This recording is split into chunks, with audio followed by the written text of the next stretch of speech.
భారీ వర్షాల నేపథ్యంలో అన్ని శాఖల అధికారులు మరింత అప్రమత్తంగా ఉండాలి అంటూ ఆదేశించారు సీఎం రేవంత్ రెడ్డి. పలు జిల్లాలకు ఇప్పటికే భారీ వర్ష సూచన ఉన్న నేపథ్యంలో ఉన్నతాధికారులతో సీఎం రివ్యూ మీటింగ్ నిర్వహించారు. వాగులు వంకలు పొంగే ప్రమాదం ఉన్నందున జిల్లా అధికారులు అప్రమత్తంగా ఉండాలి అన్నారు. ఇక లోతట్టు ప్రాంతాల్లోని ప్రజలను సహాయక శిబిరాలకు తరలించాలని ఆదేశాలిచ్చారు.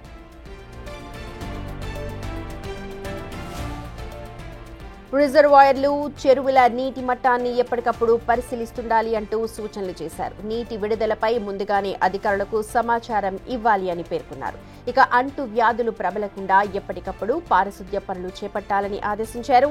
తగినంత మందులు కూడా అందుబాటులో ఉంచుకోవాలని వైద్య ఆరోగ్య శాఖకు సూచించారు. ప్రాణ నష్టం, ఆస్తి నష్టం జరగకుండా జాగ్రత్తలు తీసుకోవాలన్నారు సీఎం.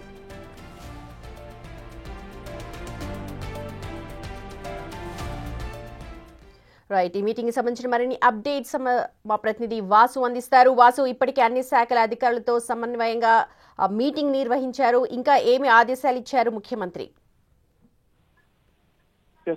గత కొంతకాలంగా కూడా రాష్ట్ర వ్యాప్తంగా విస్తారంగా వర్షాలు పడుతున్న నేపథ్యంలో మరోసారి ముఖ్యమంత్రి అధికారులతో సమీక్ష నిర్వహించారు. అప్రమత్తంగా ఉండాలని అన్ని శాఖల అధికారులకు ఆదేశాలు జారీ చేశారు. అయితే భారీ వర్షాల నేపథ్యంలో మరోసారి ముఖ్యమంత్రి కీలక సూచనలు చేశారు. క్షేత్రస్థాయిలో అందుబాటులో ఉండాలని అధికారులకు, సిబ్బందికి ఆదేశాలు జారీ చేశారు. భారీ వర్షాలు కురుస్తున్నాయని కూడా చెప్పారు. అయితే ఇప్పటి వరకు కూడా వాతావరణ శాఖ సమాచారం మేరకు కూడా జగిత్యాల మినహా 15 జిల్లాల్లో అత్యధిక వర్షపాతం, మిగతా జిల్లాలో సాధారణ వర్షపాతం నమోదవుతుందని సీఎం తెలిపారు. అయితే నిజామాబాద్, సంగారెడ్డి, మెదక్, వికారాబాద్, జయశంకర్, భూపాలపల్లి, ములుగు, భద్రాద్రి కొత్తగూడెం, ఖమ్మం జిల్లాలో మోస్తారు నుంచి భారీ వర్షాలు కురిసే అవకాశం ఉందని వాతావరణ శాఖ మరోసారి హెచ్చరికలు జారీ చేసిన నేపథ్యంలో ముఖ్యమంత్రి రేవంత్ రెడ్డి ఉన్నతాధికారులతో మరోసారి మాట్లాడారు. అయితే వర్షాల ప్రభావం ఎక్కువగా ఉండే జిల్లాలో ఎస్డీఆర్ఎఫ్ తో పాటు ఎన్డీఆర్ఎఫ్ బృందాలను ముందుగానే మోహరించాలని, వారు కలెక్టర్లతో సమన్వయం చేసుకుంటూ కూడా ఎప్పటికప్పుడు సహాయక చర్యలు చేపట్టాలని సీఎం చెప్పారు. ఇక మనం గమనిస్తున్నాం, పగలంతా వర్షం కొంచెం పడుతున్న, రాత్రిపూట బాగా పడుతోంది, ముఖ్యంగా హైదరాబాద్ లాంటి ప్రదేశాల్లో. అయితే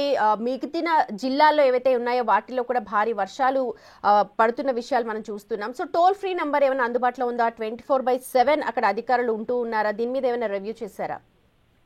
గత పాత రివ్యూలోనే ముఖ్యమంత్రి చాలా స్పష్టంగా చెప్పారు. టోల్ ఫ్రీ నెంబర్ ఏర్పాటు చేయాలని. ఇప్పటికే హైదరాబాద్ తో పాటు జిహెచ్ఎంసీ, ప్రధానంగా హైదరాబాద్ సంబంధించి కూడా రాత్రిపూట వర్షం పడుతున్నటువంటి నేపథ్యంలో కూడా ప్రజలు చాలా ఇబ్బందులు పడుతున్న పరిస్థితి కనిపిస్తుంది. అధికారులు కూడా అంటే ఊహించని రీతిలో కూడా రాత్రి వర్షం ఎక్కువగా నమ్ముతున్న నేపథ్యంలో హైదరాబాద్ లో ప్రజల నుంచి వచ్చే వినతులకు జిహెచ్ఎంసీ, హైడ్రా, ఎస్డీఆర్ఎఫ్, అగ్నిమాపక శాఖ సిబ్బంది తక్షణమే స్పందించాలని ముఖ్యమంత్రి ఇప్పటికే ఆదేశాలు జారీ చేశారు. గతంలో కూడా ఒక టోల్ ఫ్రీ నెంబర్ ఏర్పాటు చేయాలి. ఎప్పుడు ఎలాంటి అవసరమైతే కూడా ఎయిర్ లిఫ్టింగ్ కోసం కూడా సిద్ధంగా ఉండాలి. ఎందుకంటే వాగులు వంకలు పొర్లేటువంటి పరిసర ప్రాంతాల్లో కూడా, లోతట్టు ప్రాంతాలు ఏరియాలో కూడా ఇటు గొర్రెల కాపర్లు, వ్యవసాయం రైతులు, కూలీలు కూడా ఏదైతే నీళ్లలో ఇరుకపోతున్న నేపథ్యంలో కూడా హుటాహుటిన అధికారులు అక్కడ చేరుకునే విధంగా ఎయిర్ లిఫ్టింగ్ కూడా గతంలో ఆదేశించింది. సేమ్ టైం ఎవరైతే ప్రతి ఒక్కరు కూడా మారుమూల ప్రాంతాల్లో ఉన్నటువంటి వారు ఆ టోల్ ఫ్రీ నెంబర్ ఉన్నట్టయితే ఖచ్చితంగా అక్కడికి అధికారులు చేరుకోవడానికి ఈజీగా ఉంటుంది. ఎందుకంటే ఇక్కడ కమాండ్ కంట్రోల్ సెంటర్ హైదరాబాద్ సంబంధించి కూడా మొత్తం అధికారులందరూ కూడా షిఫ్ట్ వైజ్ గా వందలాది మంది అధికారులు ఎప్పటికప్పుడు మానిటరింగ్ చేస్తా ఉన్నారు. ఏ జిల్లాలో పరిస్థితి ఎలా ఉందన్న అంశానికి సంబంధించి కూడా ఎప్పటికప్పుడు కలెక్టర్లతో పాటు కలెక్టర్లు కింది స్థాయి అధికారులతో కూడా మాట్లాడుతూ ఉన్నారు. ఇటు విద్యుత్ శాఖతో పాటు, ఆరోగ్య శాఖతో పాటు అన్ని శాఖలు సమిష్టిగా కృషి చేయాలి. ఎందుకంటే వైద్య శిబిరాలు కూడా ఏర్పాటు చేయాలి. ఎందుకంటే గత కొంతకాలంగా విస్తారంగా వర్షాలు పడుతున్న నేపథ్యంలో కూడా మురుగునీరుతో పాటు నీరంతా కూడా నిలిచిపోయిన నేపథ్యంలో కూడా రోగాలు, దోమలు కూడా పెద్ద ఎత్తున గ్రామాల్లో కూడా డెంగ్యూ లాంటి జ్వరాలు పెద్ద ఎత్తున వస్తున్న నేపథ్యంలో కూడా వైద్య శిబిరాలు ఏర్పాటు చేయాలని కూడా వైద్య శాఖ ఇప్పటికే ఆదేశాలు జారీ చేసింది. ఇక రెవెన్యూ అధికారులతో పాటు ఏదైతే పశుసంవర్ధక ఇతర అన్ని రకాల అధికారులు అప్రమత్తంగా ఉండాలి అనేది మాత్రం ఇప్పటికే ప్రభుత్వం చాలా స్పష్టం చేసింది. ఇక రెవెన్యూ, విద్యుత్, పంచాయతీరాజ్, R&B, వైద్య శాఖ, పురపాలక, పోలీస్, అగ్నిమాపక శాఖలు కూడా అందరూ కూడా సమన్వయంతో ప్రతి సమస్యను ఒకరితో కాకుండా ఎలాంటి సమస్య ఉన్నా కానీ అందరూ సహకరించే విధంగా ముందుకు వెళ్లాలని ముఖ్యమంత్రి చాలా స్పష్టమైనటువంటి కీలక ఆదేశాలు మరోసారి జారీ చేశారు. ముఖ్యమంత్రికి సంబంధించి ఇప్పటికే పలుమార్లు వరుసగా కూడా ఈ నెలలోనే మూడోసారి ఇలాంటి సమావేశం నిర్వహించడం, ప్రతిసారి కూడా అధికారులకు ఆదేశాలు. ఎందుకంటే రీసెంట్ గా మనం చూసాం, అమీర్పేటలో కూడా నేరుగా ముఖ్యమంత్రి వెళ్లి లోతట్టు ప్రాంతాలను పరిశీలించారు. 15 నుంచి 20 డిగ్రీల వర్షపాతం నమోదవుతున్న నేపథ్యం కూడా స్పష్టంగా కనిపిస్తున్న నేపథ్యంలో కూడా మరోసారి ఇలాంటి పరిస్థితి వచ్చి ఎలా ఎదుర్కోవాలి, ముందస్తుగానే అధికారులు క్షేత్రస్థాయిలోకి వెళ్లి పరిశీలించాలి. ఆ తర్వాత ఎలాంటి చర్యలు తీసుకోవాలి.